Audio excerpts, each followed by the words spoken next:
Chapter 6. The Shoemaker. "Good day," said Monsieur Defarge, looking down at the white head that bent low over the shoemaking. It was raised for a moment, and a very faint voice responded to the salutation, as if it were at a distance. "Good day.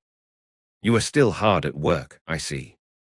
After a long silence, the head was lifted for another moment, and the voice replied, "Yes, I am working." This time, a pair of haggard eyes had looked at the questioner before the face had dropped again. The faintness of the voice was pitiable and dreadful.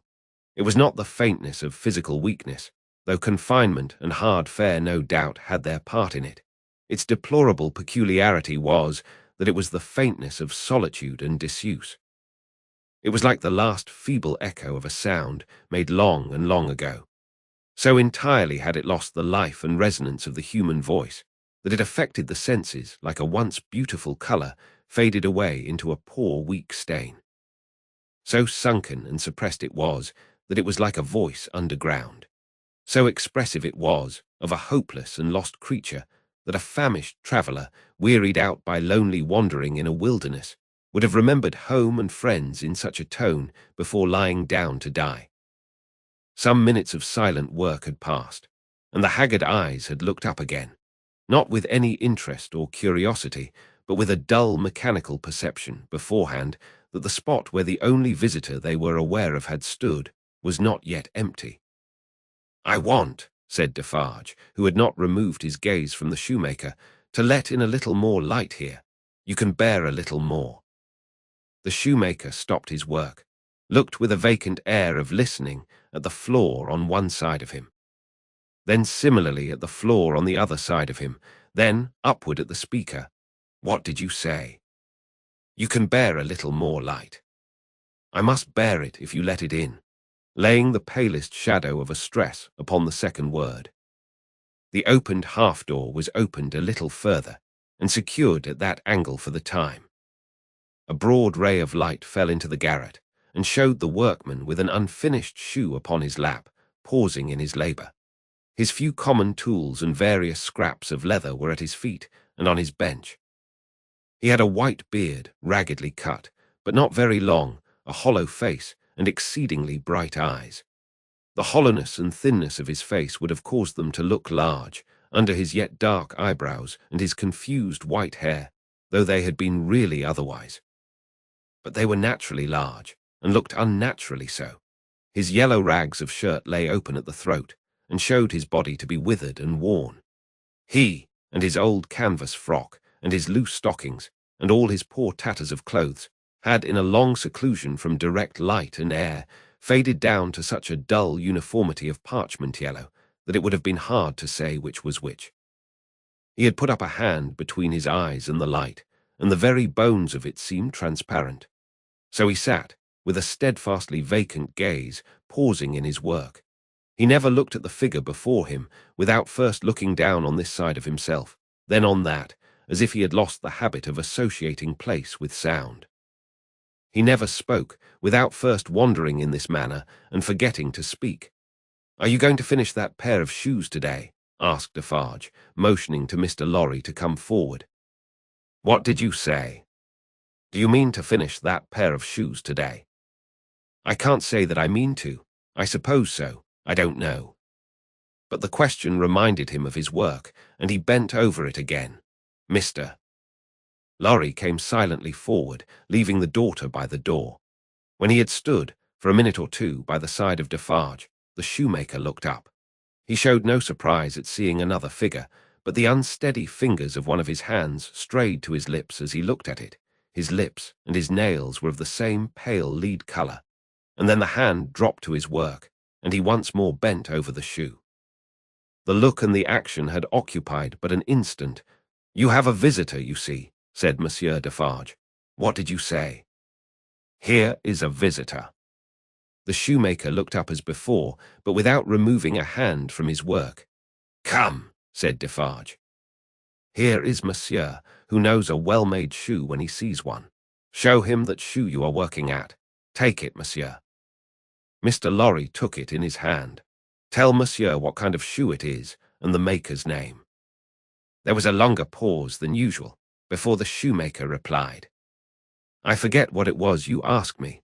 What did you say? I said, couldn't you describe the kind of shoe for Monsieur's information? It is a lady's shoe. It is a young lady's walking shoe. It is in the present mode. I never saw the mode. I have had a pattern in my hand. He glanced at the shoe with some little passing touch of pride. And the maker's name, said Defarge. Now that he had no work to hold, he laid the knuckles of the right hand in the hollow of the left, and then the knuckles of the left hand in the hollow of the right, and then passed a hand across his bearded chin, and so on in regular changes, without a moment's intermission. The task of recalling him from the vagrancy into which he always sank when he had spoken was like recalling some very weak person from a swoon, or endeavouring, in the hope of some disclosure, to stay the spirit of a fast-dying man. Did you ask me for my name? Assuredly, I did. 105, North Tower. Is that all? 105, North Tower. With a weary sound that was not a sigh, nor a groan, he bent to work again, until the silence was again broken. You are not a shoemaker by trade, said Mr. Lorry, looking steadfastly at him. His haggard eyes turned to Defarge, as if he would have transferred the question to him. But as no help came from that quarter, they turned back on the questioner when they had sought the ground. I am not a shoemaker by trade. No, I was not a shoemaker by trade. I learnt it here. I taught myself. I asked leave to. He lapsed away, even for minutes, wringing those measured changes on his hands the whole time. His eyes came slowly back at last to the face from which they had wandered. When they rested on it, he started, and resumed in the manner of a sleeper that moment awake, reverting to a subject of last night. I asked leave to teach myself, and I got it with much difficulty after a long while, and I have made shoes ever since. As he held out his hand for the shoe that had been taken from him, Mr. Lorry said, still looking steadfastly in his face, Monsieur Manette, do you remember nothing of me? The shoe dropped to the ground, and he sat looking fixedly at the questioner. Monsieur Manette, Mr. Lorry laid his hand upon Defarge's arm. Do you remember nothing of this man? Look at him. Look at me. Is there no old banker, no old business, no old servant, no old time, rising in your mind, Monsieur Manette? As the captive of many years sat looking fixedly, by turns, at Mr. Lorry and at Defarge, some long obliterated marks of an actively intent intelligence in the middle of the forehead gradually forced themselves through the black mist that had fallen on him. They were overclouded again, they were fainter, they were gone, but they had been there. And so exactly was the expression repeated on the fair young face of her who had crept along the wall to a point where she could see him, and where she now stood looking at him, with hands which at first had been only raised in frightened compassion, if not even to keep him off and shut out the sight of him, but which were now extending towards him, trembling with eagerness to lay the spectral face upon her warm young breast, and love it back to life and hope. So exactly was the expression repeated, though in stronger characters, on her fair young face, that it looked as though it had passed like a moving light from him to her. Darkness had fallen on him in its place. He looked at the two, less and less attentively, and his eyes in gloomy abstraction sought the ground and looked about him in the old way. Finally, with a deep long sigh, he took the shoe up and resumed his work. Have you recognized him, monsieur? Asked Defarge in a whisper. Yes, for a moment. At first I thought it quite hopeless, but I have unquestionably seen, for a single moment, the face that I once knew so well. Hush, let us draw further back. Hush. She had moved from the wall of the garret, very near to the bench on which he sat. There was something awful in his unconsciousness of the figure that could have put out its hand and touched him as he stooped over his labour. Not a word was spoken, not a sound was made. She stood like a spirit beside him, and he bent over his work. It happened at length that he had occasion to change the instrument in his hand for his shoemaker's knife. It lay on that side of him which was not the side on which she stood. He had taken it up and was stooping to work again when his eyes caught the skirt of her dress. He raised them and saw her face. The two spectators started forward, but she stayed them with a motion of her hand. She had no fear of his striking at her with the knife, though they had. He stared at her with a fearful look, and after a while his lips began to form some words, though no sound proceeded from them. By degrees, in the pauses of his quick and laboured breathing, he was heard to say, "What is this?" With the tears streaming down her face, she put her two hands to her lips and kissed them to him, then clasped them on her breast, as if she laid his ruined head there. "You are not the jailer's daughter." She sighed, "No." "Who are you?" Not yet trusting the tones of her voice, she sat down on the bench beside him. He recoiled, but she laid her hand upon his arm. A strange thrill struck him when she did so, and visibly passed over his frame. He laid the knife down softly as he sat staring at her. Her golden hair, which she wore in long curls, had been hurriedly pushed aside and fell down over her neck. Advancing his hand by little and little, he took it up and looked at it. In the midst of the action he went astray, and with another deep sigh fell to work at his shoemaking, but not for long. Releasing his arm, she laid her hand upon his shoulder. After looking doubtfully at it 2 or 3 times, as if to be sure that it was really there, he laid down his work, put his hand to his neck, and took off a blackened string with a scrap of folded rag attached to it. He opened this carefully on his knee, and it contained a very little quantity of hair, not more than 1 or 2 long golden hairs, which he had, in some old day, wound off upon his finger. He took her hair into his hand again and looked closely at it. "It is the same. How can it be? When was it? How was it?" As the concentrated expression returned to his forehead, he seemed to become conscious that it was in hers too. He turned her full to the light and looked at her. She had laid her head upon my shoulder that night when I was summoned out. She had a fear of my going, though I had none, and when I was brought to the North Tower they found these upon my sleeve. "You will leave me them. They can never help me to escape in the body, though they may in the spirit." Those were the words I said. I remember them very well. He formed this speech with his lips many times before he could utter it. But when he did find spoken words for it, they came to him coherently, though slowly. "How was this? Was it you?" Once more the two spectators started, as he turned upon her with a frightful suddenness. But she sat perfectly still in his grasp, and only said in a low voice, "I entreat you, good gentlemen, do not come near us, do not speak, do not move." "Hark!" he exclaimed. Whose voice was that? His hands released her as he uttered this cry, and went up to his white hair, which they tore in a frenzy. It died out, as everything but his shoemaking did die out of him, and he refolded his little packet and tried to secure it in his breast. But he still looked at her and gloomily shook his head. "No, no, no. You are too young, too blooming. It can't be. See what the prisoner is.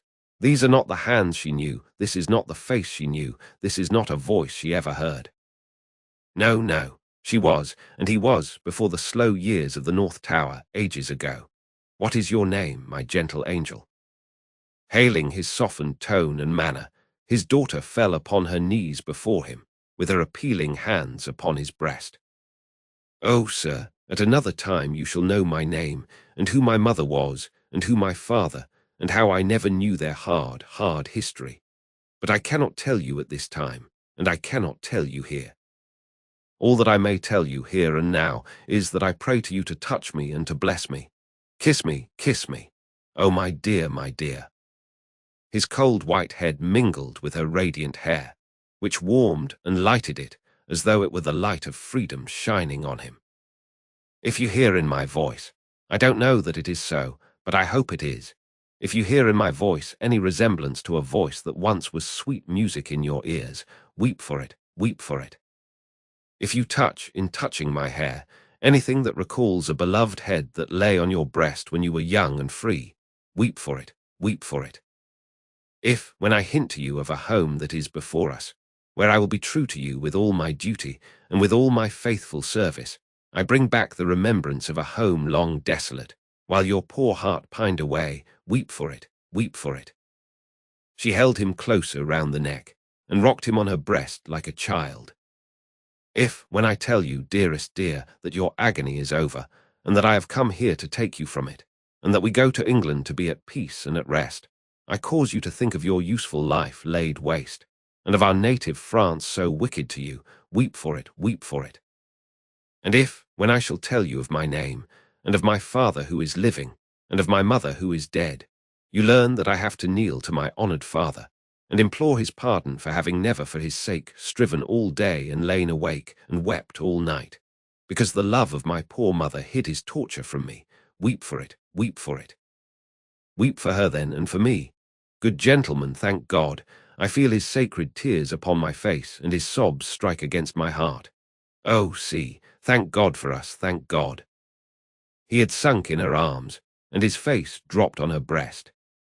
A sight so touching, yet so terrible in the tremendous wrong and suffering which had gone before it, that the two beholders covered their faces.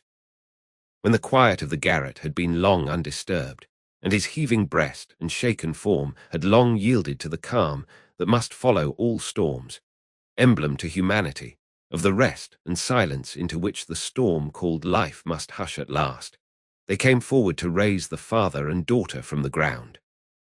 He had gradually dropped to the floor and lay there in a lethargy, worn out. She had nestled down with him that his head might lie upon her arm, and her hair drooping over him curtained him from the light. If, without disturbing him, she said, raising her hand to Mr. Lorry as he stooped over them, after repeated blowings of his nose, all could be arranged for our leaving Paris at once, so that, from the very door, he could be taken away. But consider. Is he fit for the journey? Asked Mr. Lorry. More fit for that, I think, than to remain in this city, so dreadful to him. It is true, said Defarge, who was kneeling to look on and hear. More than that. Monsieur Manette is, for all reasons, best out of France. Say, shall I hire a carriage and post horses? That's business, said Mr. Lorry, resuming on the shortest notice his methodical manners. And if business is to be done, I had better do it. Then be so kind, urged Miss Manette, as to leave us here. You see how composed he has become, and you cannot be afraid to leave him with me now. Why should you be? If you will lock the door to secure us from interruption, I do not doubt that you will find him, when you come back, as quiet as you leave him. In any case, I will take care of him until you return, and then we will remove him straight. Both Mr. Lorry and Defarge were rather disinclined to this course, and in favour of one of them remaining. But as there were not only carriage and horses to be seen to, but travelling papers, and as time pressed, for the day was drawing to an end, it came at last to their hastily dividing the business that was necessary to be done, and hurrying away to do it. Then, as the darkness closed in, the daughter laid her head down on the hard ground close at the father's side, and watched him. The darkness deepened and deepened, and they both lay quiet, until a light gleamed through the chinks in the wall. Mr. Lorry and Monsieur Defarge had made all ready for the journey, and had brought with them, besides travelling cloaks and wrappers, bread and meat, wine and hot coffee. Monsieur Defarge put this provender, and the lamp he carried, on the shoemaker's bench. There was nothing else in the garret but a pallet bed, and he and Mr. Lorry roused the captive and assisted him to his feet. No human intelligence could have read the mysteries of his mind in the scared blank wonder of his face. Whether he knew what had happened, whether he recollected what they had said to him, whether he knew that he was free, were questions which no sagacity could have solved. They tried speaking to him, but he was so confused and so very slow to answer that they took fright at his bewilderment and agreed for the time to tamper with him no more. He had a wild, lost manner of occasionally clasping his head in his hands that had not been seen in him before. Yet he had some pleasure in the mere sound of his daughter's voice, and invariably turned to it when she spoke. In the submissive way of one long accustomed to obey under coercion, he ate and drank what they gave him to eat and drink, and put on the cloak and other wrappings that they gave him to wear. He readily responded to his daughter's drawing her arm through his, and took, and kept, her hand in both his own. They began to descend, Monsieur Defarge going first with the lamp, Mr. Lorry closing the little procession. They had not traversed many steps of the long main staircase when he stopped and stared at the roof and round at the walls. "You remember the place, my father. You remember coming up here." "What did you say?" But before she could repeat the question, he murmured an answer as if she had repeated it. "Remember? No, I don't remember. It was so very long ago." That he had no recollection, whatever of his having been brought from his prison to that house, was apparent to them. They heard him mutter, 105 North Tower, and when he looked about him, it evidently was for the strong fortress walls which had long encompassed him. On their reaching the courtyard, he instinctively altered his tread, as being in expectation of a drawbridge. And when there was no drawbridge, and he saw the carriage waiting in the open street, he dropped his daughter's hand and clasped his head again. No crowd was about the door, no people were discernible at any of the many windows. Not even a chance passer-by was in the street. An unnatural silence and desertion reigned there. Only one soul was to be seen, and that was Madame Defarge, who leaned against the door-post, knitting, and saw nothing. The prisoner had got into a coach, and his daughter had followed him, when Mr. Lorry's feet were arrested on the step by his asking, miserably, for his shoemaking tools and the unfinished shoes. Madame Defarge immediately called to her husband that she would get them, and went, knitting, out of the lamplight, through the courtyard. She quickly brought them down and handed them in, and immediately afterwards leaned against the door-post, knitting, and saw nothing. Defarge got upon the box and gave the word to the barrier. The postilion cracked his whip, and they clattered away under the feeble over-swinging lamps. Under the over-swinging lamps, swinging ever brighter in the better streets, and ever dimmer in the worse, and by lighted shops, gay crowds, illuminated coffee-houses and theatre doors, to one of the city gates. Soldiers with lanterns at the guard-house there. "Your papers, travellers." "See here then, monsieur the officer," said Defarge, getting down, and taking him gravely apart. "These are the papers of monsieur inside, with the white head.